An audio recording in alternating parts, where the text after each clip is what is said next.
Today, we're diving into something super fascinating: why wealthy investors actually look at economic downturns completely differently than the rest of us do. I mean, let's be real. For most people, the word recession sounds like a total financial nightmare, right? Headlines are blaring, the markets are going crazy, and everybody's mood is just gloomy. But for a select group of experienced investors, these moments, they're seen as a rare golden window of opportunity.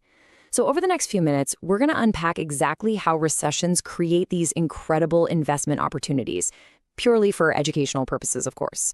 We're going to figure out why some of the greatest wealth-building moments happen precisely when everyone else is running for the exits. Okay, let's dive straight into this paradox. Imagine walking into your absolute favorite store. You look around, and literally everything is marked down by 30, 40, or even 50%. What's your immediate reaction? You're probably incredibly excited, right? You'd grab a cart and start filling it up. But when the stock market, real estate, or local businesses go on sale, something really strange happens. People get terrified. Instead of buying, they panic. They completely freeze up and just stop buying altogether. It's a total psychological flip. Now, before we go any further, let's clear up a really common misunderstanding. Wealthy investors are definitely not celebrating job losses or struggling businesses. They're not out there cheering for economic hardship. Not at all. Instead, they just recognize that recessions create incredible, rare financial opportunities. They understand that economies run in cycles, it's totally natural, and during the downward phase of that cycle, assets get repriced. It's this repricing, these unique discounts that you just can't find when times are booming, that they're actively hunting for.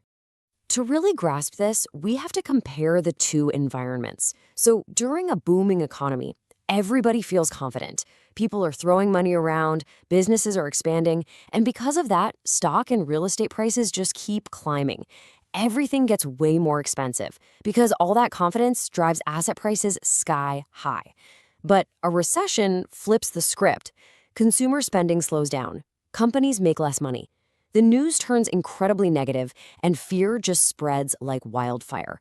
And that fear rapidly shrinks valuations, making things that were incredibly expensive just a few months ago suddenly available at much, much lower prices. Section 1. Price versus value.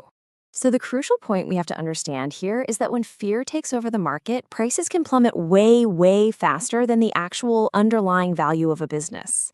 It's so easy to look at a dropping stock price and assume the company itself must be completely falling apart. But experienced investors know a little secret. The value of an asset and the price of an asset, they aren't always the same thing.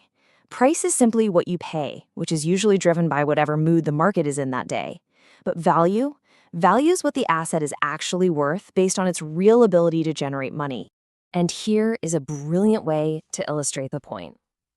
Imagine a fundamentally solid company. Let's say yesterday its stock was priced at $100. Now, nothing insignificant has actually changed about the company itself. It still has all its loyal customers, it's still making money, it's still selling products. But today, because the broader market is terrified about a potential recession, investors get spooked and start selling. And suddenly, the price of that exact same solid stock falls to $70. So you really have to ask yourself, did that company literally lose 30% of its customers and its ability to make money overnight? Probably not, right? The intrinsic value of that business likely stayed pretty stable. What changed was the price, and the price dropped simply because the emotions of the investors changed. Wealthy investors know that these massive emotional swings create a huge disconnect between price and value. And guess what? That disconnect is exactly where the big opportunity lies. Section 2. The emotion of markets. This brings us to one of the most famous investing philosophies of all time, famously coined by Warren Buffett. The whole idea is to do the exact opposite of the crowd. Be cautious when everyone is greedy and be interested when everyone is fearful. Now, most average investors do the exact opposite of this. They buy when prices are super high because everyone around them is hyped up and making money. And then they sell when prices hit rock bottom because everyone around them is terrified. The wealthy actually train themselves to fight against that basic human instinct. Now, what is really fascinating here is the complete shift in perspective. Just think about the contrast. When the market turns red, The average mindset stares at their screen in an absolute panic, asking, why is everything falling? All they see is loss. But the wealthy mindset, they look at that exact same red screen and ask, okay, what valuable assets are becoming cheaper today? They literally see a catalog of discounts. It's a complete rewiring of how you interpret financial news. Section 3. A Tale of Two Investors. Let's walk through this quick comparison to see how it plays out in the real world. Investor 1 sees the market dropping. The fear kicks in, they completely panic, and they immediately sell off everything, locking in all their losses just so they can feel safe. Now consider Investor 2. Investor 2 does not panic. They actually have cash saved up, and instead of selling, they start actively hunting for quality investments that are now sitting there at deeply discounted prices. So who do you think wins 5 or 10 years down the line when the economy inevitably bounces back? The answer, obviously, is Investor 2. History consistently shows us that the patient investor who steps in to buy strong assets during times of extreme fear is the one who comes out way ahead. They get to acquire more of an asset for a lot less money. And then they just wait. When the fear eventually fades away and confidence floods back into the market, which, by the way, it always does, those discounted assets rise right back to their true value. And that brings incredible returns to the investors who were patient enough to buy them when nobody else wanted to touch them. And you know what? This exact same dynamic happens in real estate too. During economic downturns, some property owners unfortunately face serious financial pressure. Maybe they lose a tenant or credit gets tight, and suddenly they need to sell their property quickly. Well, because there are way fewer buyers around during a recession, properties that were totally overpriced during the economic boom suddenly become much, much more affordable. Investors who have the cash and the patience can swoop in and scoop up these properties, securing deals that simply do not exist when the economy is booming. Section 4. The Power of Preparation. So the secret advantage here, it isn't some naturally higher intelligence or a crystal ball. It is simply preparation, and it really comes down to a 3-step process. First, keep your cash reserves available. I mean, you can't buy discounted assets if you don't have the cash ready to go, right? Second, exercise patience. Wait for the right discounts instead of just jumping at the very first sign of trouble. And third, take action when others are unwilling or unable to. The wealthy understand that the absolute best opportunities pop up right when the vast majority of the market is completely paralyzed by fear. Section 5. Crisis or Opportunity. Wealthy investors literally view recessions as a massive financial clearance sale. Think about it. When a retail store announces a huge 70% off discount, customers rush inside, right? The wealthy apply that exact same logic to financial assets. They know that widespread fear creates incredible discounts, and discounts create massive opportunity. The problem is, most people look at a recession and focus 100% on the crisis part of it. They let their fear blind them to the incredible value that's suddenly sitting right there in front of them. So I want to leave you with this final thought. The next time you see the market dropping and the news headlines are flashing bright red signaling a recession, try to just take a pause. Shift your mindset away from all that panic. Look at the market and ask yourself this one very powerful question. What valuable assets can I buy today that I couldn't afford yesterday? Because the truth is, recessions don't just destroy wealth. For those who are prepared enough to recognize it, they're the exact events that create it. Thanks so much. Okay, let's dive right in. We already know the fundamental truth of any economic downturn, right? Recessions create massive, across-the-board discounts. I'm talking real estate, blue chip stocks, entire businesses, they all suddenly go on sale. But acknowledging that the market is flashing red leads us to an even bigger, much more fascinating question. Because when the economy shrinks and the headlines are literally screaming panic, the dynamics of wealth fundamentally shift. It's an environment that completely redefines financial futures. So if all of these incredibly valuable assets are getting cheaper, who exactly is stepping in to buy them when everyone else is running for the exits? And more importantly, why do some people become dramatically wealthier during the exact same terrifying economic periods that wipe out everyone else? I mean, how is it that the very conditions causing widespread financial devastation are simultaneously acting as a launchpad for unprecedented wealth creation? Well, the answer really comes down to one simple word: opportunity. You see, while most people are completely consumed by the fear of what they're losing right now, successful investors, they flip the script entirely. They focus strictly on what they can gain in the future. Throughout history, times of deep uncertainty have proven to be the exact breeding grounds for the world's greatest fortunes. A recession is essentially a massive temporary mispricing of quality assets. So let's explore exactly why that is and how strategic minds capitalize on these rare windows of opportunity. Section 1. The emotional trap. Reacting to fear in the market. Look, it is completely human and totally understandable to feel fear during a recession. Negative news is absolutely everywhere. Stock prices are plummeting in real time right there on your phone, and predictions of economic doom are on every single channel. It feels like the ground is just falling out from under you. And naturally, this widespread panic drives people to make some highly emotional decisions. Everyday investors often sell their stocks at a severe loss just to stop the bleeding, which actually just locks in their losses. Business owners get spooked and delay their expansion plans. And a lot of everyday people, they just stop investing altogether.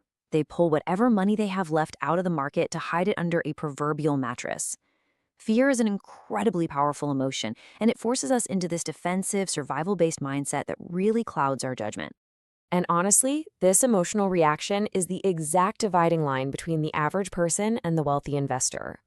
Just look at how they view the exact same market crash through two completely different lenses. The average person has an emotional reaction. They're constantly asking, how much more could I lose? They are totally trapped in a cycle of risk aversion. But the strategic investor? They take calculated action. They're asking, what opportunities are being created right now? They understand that market volatility is actually a mechanism for uncovering value. Years down the line, their financial outcomes are going to look completely different simply because of this one critical shift in perspective. One is paralyzed by the present, the other is building for the future. Section 2. The Wealthy Playbook: Patience and Liquidity. So how do the wealthy actually execute this? Well, the foundation of this recession-beating strategy relies on two absolute essentials, starting with patience. Wealthy investors understand a fundamental truth: recessions do not last forever. Markets rise and fall, economies expand and contract, sure, but over long periods of time, strong businesses consistently grow and create value. Because of this deep belief, they are completely willing to endure the short-term market pain of today. They just ignore the immediate economic problems of next week and focus entirely on where an investment will be 5 to 10 years from now. They know that trying to time the absolute bottom of the market is pretty much impossible, so they don't even try. Instead, they patiently accumulate value, totally confident that broader economic progress will eventually resume. This long-term mindset is their ultimate advantage when everyone else is panicking. But patience alone isn't enough. You need the second tool in the playbook, and that's liquidity. In simple terms, this means keeping cash available and ready to deploy. Because think about it, an opportunity is absolutely useless if you don't have the resources to act on it. When markets decline and panic sets in, investors who have maintained cash reserves can strike quickly, buying quality assets while prices are at rock bottom. They essentially become the buyers of last resort in a market that's desperate for cash. Meanwhile, people who are fully invested or folks struggling financially without savings are basically forced to just sit and watch from the sidelines. Having liquidity during recession gives you the power to dictate terms when everyone else is forced to accept them. Think about it like this. Imagine your absolute dream house, the one you've always wanted in the perfect neighborhood, suddenly went on sale for half its normal price. I mean, it's an incredible once-in-a-lifetime deal. But if you don't have access to the cash or the financing to buy it in that exact moment, the opportunity doesn't matter at all. The house is simply going to go to someone who was prepared. And that exact same principle applies to the stock market and to business acquisitions. Successful investors spend years preparing and building up liquidity for opportunities that might only appear once in a decade. They are systematically storing up their purchasing power during the good times, specifically so they can deploy it during the bad times. Section 3. Business Expansion: Surviving and Acquiring. Let's zoom out and see how this plays out on a larger corporate level. During a booming economy, companies compete aggressively. And buying another business is incredibly expensive because valuations are just sky high. But when the economy contracts, the game completely changes. Here is the exact cycle of how strong organizations use their balance sheets to reshape entire industries, while others are too afraid to act. First, weaker businesses begin to struggle. They might need emergency financing or have to sell off critical assets just to survive the quarter. Second, large companies with strong cash reserves swoop in and buy out their struggling competitors at a steep discount. They absorb their talent, their customer base, their tech, the whole shebang. Finally, when the economy eventually recovers, those acquiring companies emerge dramatically stronger, holding way more market share than they did before the recession even started. They literally use the downturn to eliminate competition and solidify their dominance. Section 4. The quality caveat. Investing versus gambling. Now hold on a second. Before you rush out to buy every falling asset you see, we really need to talk about quality. Blindly buying falling stocks or real estate just because they're down is an incredibly dangerous game. There are real risks in a recession. Some businesses genuinely fail, and some investments literally never recover. An asset isn't a good deal simply because its price has dropped.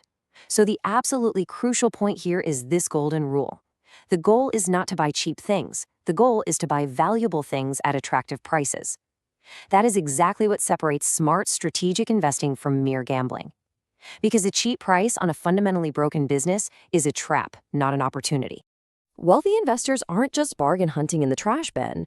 They are obsessively looking for quality. They target strong companies with solid foundations, businesses that provide essential goods and services, have manageable debt, and actually possess a competitive advantage. They look for valuable assets with proven long-term potential, like prime real estate in high-demand areas. They only pull the trigger when they deeply believe an investment is intrinsically worth far more than its artificially depressed current price. They perform rigorous due diligence, ignoring all the market noise and focusing strictly on the underlying financials. For them, the process is calculated, not chaotic. Section 5. The Great Wealth Transfer. Moving from fear to patience. And that brings us to our final overarching theme. When you step back and look at the big picture, a recession isn't just an economic dip. Historically speaking, it's a massive, coordinated transfer of wealth. I mean, wealth literally moves from the hands of fearful people who panic and sell their valuable assets at rock-bottom prices directly into the hands of patient investors who maintain cash, stay calm, and truly believe in the long-term future of the economy. It's a transition from the emotionally reactive to the strategically prepared. Over time, as markets inevitably recover and the economic engine restarts, those patient investors watch their newly acquired assets absolutely surge in value, cementing their financial independence for generations. Ultimately, economic downturns don't simply test investors. They reveal the fundamental difference between reacting emotionally and thinking strategically. The biggest fortunes in the world aren't usually built during times of comfort. They're quietly built during times of deep uncertainty, right behind the terrifying headlines and those glowing red stock charts. It is precisely when the economic outlook appears the darkest that the seeds of massive future wealth are actually planted. Which leaves us with one final, incredibly important question for you to ponder. Markets run in cycles, right? So another downturn is always out there on the horizon somewhere. It's just an unavoidable part of our economic system. So when the next recession arrives, will you react emotionally or will you think strategically?